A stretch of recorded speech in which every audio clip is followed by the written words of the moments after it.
Let's skip the intellectual fluff and get straight to the point. Being an INTP isn't just a personality type, it's a design flaw. You are currently, at this very second, running 3 different mental simulations about how this video might end. You're analyzing my tone, you're judging the editing style, and you're probably wondering if you actually locked your front door before you sat down. You have the capacity, the raw processing power to solve the world's most complex problems. Yet, you've been wearing the same hoodie for 3 days because choosing a new one requires too many cognitive resources. This is a curse of the Logician, a mind that is built for the cosmos, trapped in a world that just wants you to pay your taxes on time and stop overthinking the way you say hello to your neighbors. Welcome to Mindveil Mind. Today, we're looking at why being the smartest person in the room is actually the most exhausting way to live.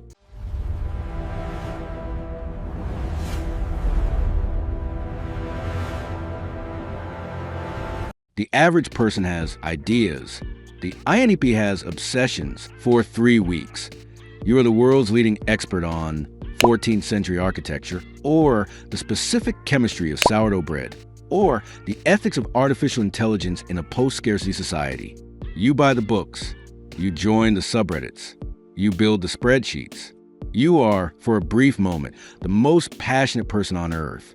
And then one Tuesday morning, the spark just dies. You've solved the puzzle in your head, and once the puzzle is solved, the doing part feels like a chore. This is why every INTP has a graveyard, a folder on the computer or a corner of their room, filled with half-finished masterpieces that they will never touch again. To the world, it looks like you can't finish anything. It looks like laziness or a lack of discipline. But to you, the project was finished the moment you understood exactly how it worked. The rest is just manual labor. And frankly, is for people who don't have better things to think about. It sucks to have the potential of a genius and the follow-through of a goldfish. Then there is the human element. Talking to people for an INTP is like trying to play a high-speed video game with a 3-second lag. You see the joke coming. You've already calculated the funniest possible response, but by the time you're ready to speak, the conversation has moved on to something incredibly boring like the weather or what someone's cousin did over the weekend. You don't have conversations.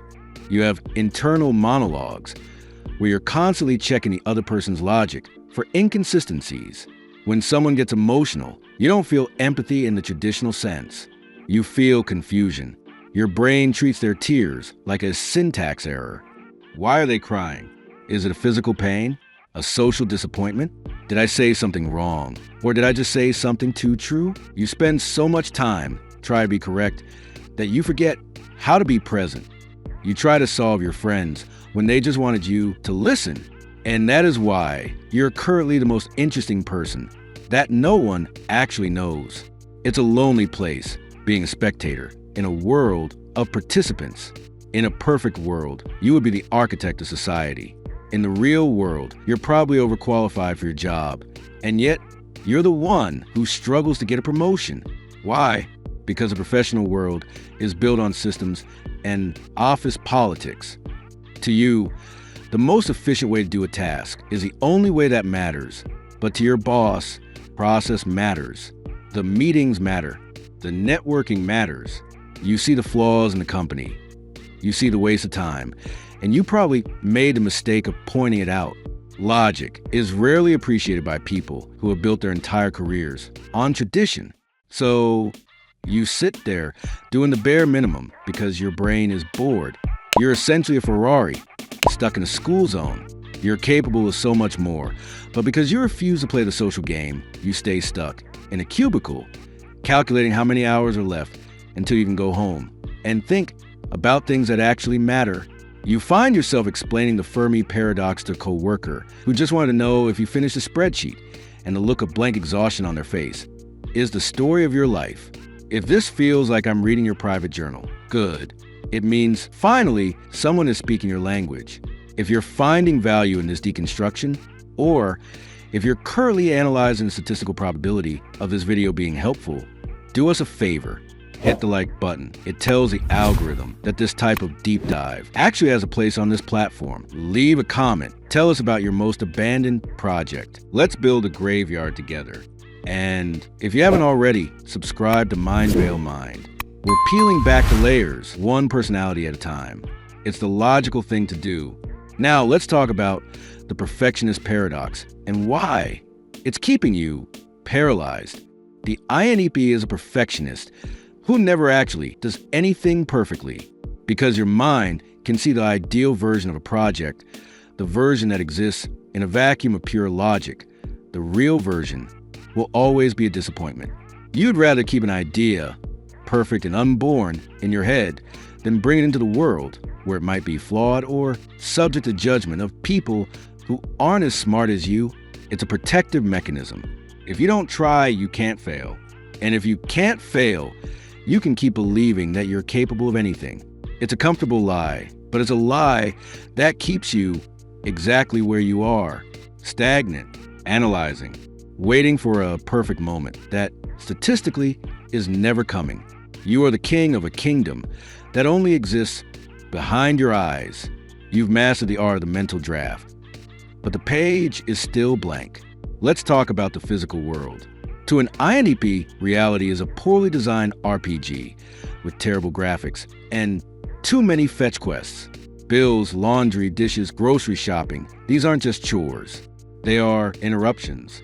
They are pop-up ads on the screen of your life. You can explain in vivid, terrifying detail the heat death of the universe, but you will walk into your kitchen and completely forget why you are holding a spoon. You spend your energy solving abstract puzzles that don't exist, while your actual life accrues late fees. It's a constant battle between a mind that wants to explore the fourth dimension and a body that needs to remember to eat a vegetable at least once a week. You feel guilty about it. You know you should be better at being a person. But the effort it takes to maintain a normal life feels like it's draining the battery you need to solve the problems that actually interest you. It's a trade-off that you're always losing. You are a biological machine that refuses to prioritize its own maintenance. Here is the part that most people don't get about the INTP, because you lead with logic. People think you're a robot. They think you don't feel. But the truth is you feel everything. You just don't have the output jack to show it. Your emotions are like a high voltage current running through a wire that wasn't built for it. When you feel overwhelmed. So you shut it down. You translate the feeling into a thought. You don't feel sad. You understand why the situation is tragic. You don't feel love. You conclude that this person is a vital part of your life. But sometimes, in the middle of the night, when the logic fails and the simulation stops, the weight of everything hits you. The loneliness of being misunderstood, the frustration of your own paralysis, the deep, aching desire to just be normal for 5 minutes. It sucks to have a heart that speaks a language your brain refuses to translate. You are a poet writing in binary code, and you wonder why. No one is crying at your masterpiece. Your social battery doesn't just drain, it evaporates. You can spend an hour having a brilliant conversation about the nature of reality, but then you need 3 days in a dark room to recover from the sheer effort of making eye contact. People think you're being distant or that you're mad at them, but really you're just recharging the circuits. You hate small talk, not because you're a snob, but because it's inefficient. Why talk about the weather when we could be talking about why humans are the only species that pays to live on Earth? You crave depth, but the world is satisfied with the surface. This makes you feel like an alien on your own planet. You look at the way other people bond and laugh and exist, and it feels like you're watching a movie in a language you haven't learned yet. You're the observer, never participant, and the glass wall between you and the rest of humanity is getting thicker every day. Then there's the imposter syndrome, because you can see exactly how much you don't know. You never feel like an expert. Even when you are the smartest person in the room, you feel like a fraud. You think, if they only knew how much I'm still figuring out, they wouldn't listen to me. You focus on the 1% of the data you haven't mastered, instead of the 99% that you have. This keeps you small. It keeps you quiet. You let less capable people take the lead because they have the confidence that you lack. You have the map, but they have the megaphone. And you watch in silent frustration as they lead everyone in the wrong direction because you were too busy checking your footnotes to speak up. It's a tragic waste of a beautiful mind. So where does that leave you? You're a brilliant mind, trapped in a world of small talkers. You're a perfectionist who's afraid to start. You're a person who cares, but looks like they don't. Is there a solution? Probably not a simple one. But maybe the first step is to stop trying to solve yourself. You aren't a broken machine that needs to be fixed. You are an explorer who's trying to map a territory that hasn't been discovered yet. Stop waiting for the perfect moment. Stop waiting for the logic to be flawless. Just do the thing, even if it's messy, even if it's illogical, because at the end of the day, the world doesn't need more thinkers who are stuck in their heads. It needs you.